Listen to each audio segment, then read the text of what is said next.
สารเขาแม่สองเท่าคอยลูกสาวมาสวนสวย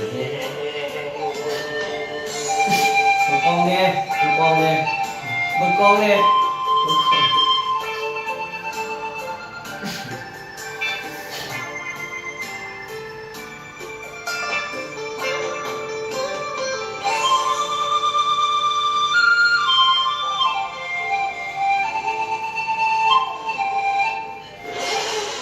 ศูนย์ฮอนด้าวิ่งบ้านเกิดเป็นศูนย์ที่จำหน่ายรถจักรยี่ห้อฮอนด้าทุกรุ่นทุกแบบ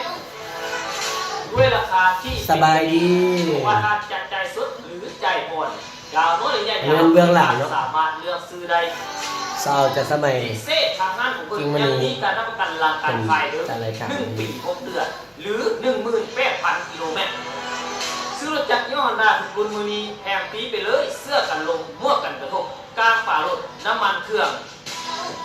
นอกนั้นทางห้างของเพิ่นยังมีนายสร้างที่มีประสบการณ์หลายปีไว้คอยบริการท่าน้ำอีกท่านใดสนใจสามารถไปหาคนใดสถานที่ตั้งอยู่ที่บ้านพุนเฮเมืองทุรพงแขวงเวียงจันทน์กรมการข้ามกับธนาคารการค้าต่างประเทศลาวหรือจะโทรสอบถามข้อมูลรายละเอียดใดที่เบอร์ 020 55 39 5888 020 55 39 5888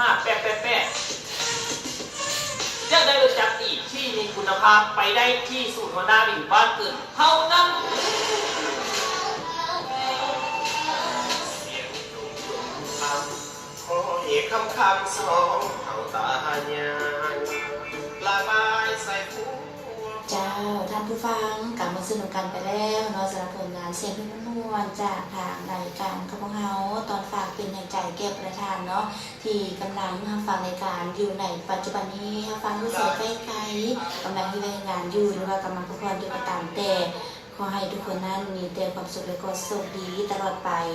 และสำหรับท่านใดเนาะที่ว่ากำลังเดินทางใช้รถใช้ถนนอยู่ในปัจจุบันนี้จะเดินทางด้วยทางรถหรือว่าทางเหนือก็ตามแต่เนาะขอให้ทุกคนนั้นเดินทางด้วยความปลอดภัยกันทุกคนในทางว่าอยากจะมีส่วนร่วมกับทางรายการของพวกเราเนาะก็อย่าลืมโทรเข้ามาทักทายสบายดีกันได้ท่านผู้ฟังเนาะสำหรับผลงานเสียงเพลงเสียงรำที่ท่านนั้นจะรับฟังที่เบอร์030 978 1456แม่งห่างคนลอยลอย และสำหรับระยะนี้นักประหารนั้นอยู่กับ3ผู้ใหญ่ใจดีเด้อนั่นก็คืออู่แสนประจันทร์สอบแปลงรถครบวงจรฮานลุงเจริญมอเตอร์และก็ฮานกาลักวงเวียนพลหมีสำหรับฮานกาลักของพวกเราเราเพิ่นจำหน่ายอาณาจักรนิยมฮอนด้าทุกรุ่นทุกแบบด้วยราคาที่เป็นกันเองสามารถซื้อสดได้ซื้อพอดีท่านผู้ฟังเครื่องแก้เครื่องแถมเพิ่นก็มีให้หลายอย่างเช่นว่าเสื้อกันลมหมวกกันกระทบกลางปลาน้ำมันให้เต็มถังทันทีเลยและยังบ่หมดเท่านั้นเนาะสำหรับเครื่องแก้เครื่องแถมเพื่อเป็นการต้อนรับฤดูฝนท่านผู้ฟังเนาะตั้งแต่เดือน6นี้ไปจนถึงเดือน7ท่านผู้ฟังเนาะสำหรับฮานกาลักของพวกเราเพิ่นจะมีเครื่องแก้เครื่องแถมให้อีกหลายอย่างเช่นว่าถ้าแจรอบหน้ารถและก็ยังมีเสื้อกันฝนพร้อมทั้งหม้อหุงข้าวน้ำอีกก็ถือว่าเป็นโปรโมชั่นพิเศษเนาะสำหรับฮานกาลักของพวกเราเขาแม่สองเท่าก ะอย่าลืมเด้อทางว่าท่านใดสนใจเนาะสำหรับฮานกาลักของพวกเรานี้เพิ่นก่อนยังรับจัดไฟแนนซ์รถใหม่และมือสองกับทางห้างทั่วไปน้ำอีกพร้อมทั้งรับจำนำทะเบียนรถทุกรุ่นเซ็น4ล้อ6ล้อตีราคาให้สูงดอกเบี้ยถูกถ้าหากว่าท่านใดสนใจอย่าลืมติดต่อได้ทางเบอร์โทร020 940 1689 940 1689และก็020 540 70994อย่าลืมเนาะทางการรักของพวกเราสามารถลงสอบถามสอบผ่านกับเพื่อนได้อีกเติมและสำหรับฮานลุงเจริญมอเตอร์ทานผู้ฟังเนาะถือว่าเพิ่นจำหน่ายทั้งรถจักรและรถใหญ่ประเภทต่างๆตามสั่งเนาะมีทั้งรถใหม่และมือสองสามารถซื้อง่ายผ่อนสบายและตามระเบียบที่เป็นกันเองพร้อมนั้นเนาะทางฮานลุงเจริญของเราเพิ่นยังจำหน่ายและติดตั้งกล้องวงจรปิดติดตั้งกล้องภายในรถไปเลยกล้องซิ่งก็ช่วยประหยัดน้ำมันและก็ยังจำหน่ายเครื่องอุปโภคบริโภคยิงสายก็จะเป็นกาแฟบำรุงสายตาบำรุงสุขภาพยานวดเส้นเอ็นยืดและก็ปุ๋ยเคมีอินทรีย์ทุกสูตรกันเลยร้านของเพิ่นมีอยู่3สาขาสำหรับสาขาหนึ่งตั้งอยู่ทางบ้านเตาถ่านเมืองพลโงงและสาขา 2ตั้งอยู่บ้านน้ำแจ้งเมืองพลหงส์สำหรับสาขา3แม่นตั้งอยู่ต่อหน้าตลาดบ้านนางงาเมืองนาสะทองนครหลวงเวียงจันทน์ถ้าหากว่าท่านไปบ่ฮอดจะบ่ถึงโทรสอบถามผ่านทางโทรศัพท์ก่อนก็ได้เนาะ030 583 6673 และ 020 5593 4344 หรือว่า 023 331 437 023 331 437 กำนันลุงเจริญของพวกเราเนาะอย่าลืมทางว่าทานอยู่ใกล้สักขนาดไปสอบซื้อไปติดต่อสอบถามขอผ่านหาเพิ่นได้เลย จะได้เป็นจังได้กินข้าวแซ่บบ่ และสำหรับท่านใดเนาะที่ว่าต้องการซ่อมแปลงรถแบบครบวงจรทางผู้ฟังเนาะไปได้อู่แสงพระจันทร์ของพวกเราก่อนแนะนำกันเลยเพิ่นบริการซ่อมแปลงรถให้ทานว่าจะเป็นการกวดเช็ครถด้วยระบบคอมพิวเตอร์ที่แม่นยำจาก USA ตั้งเครื่องล้อด้วยระบบคอมพิวเตอร์เปลี่ยนถ่ายน้ำมันเครื่องจอดยางด้วยเครื่องมือที่ทันสมัยหับเกียร์ดิสเบรกและก็ยังขายและเปลี่ยนถ่ายอะไหล่รถพร้อมนั้นเพิ่นก็ยังบริการติดฟิล์มรถตัวยี่ห้อลามิน่า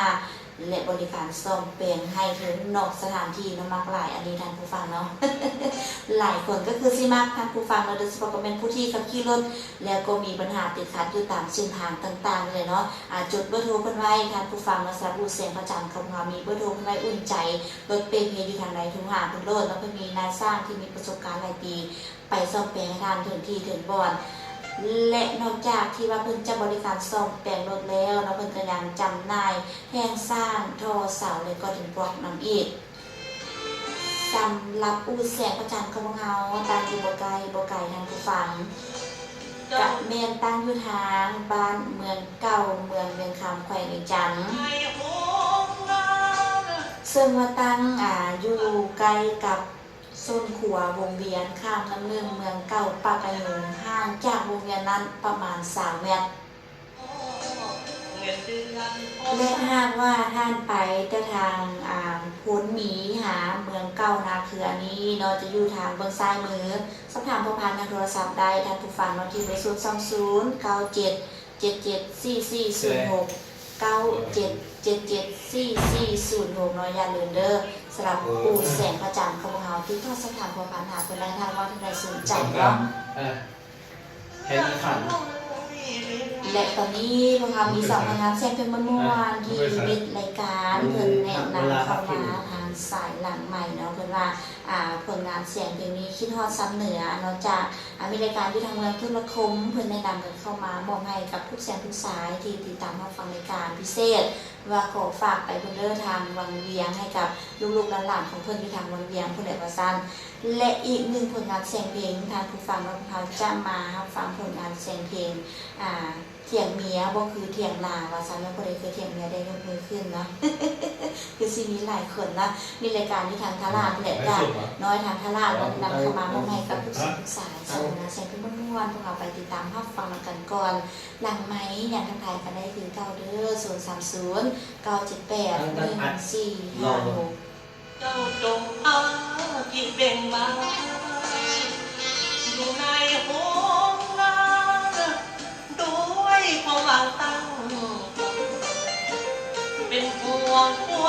ใจเป็นจังได้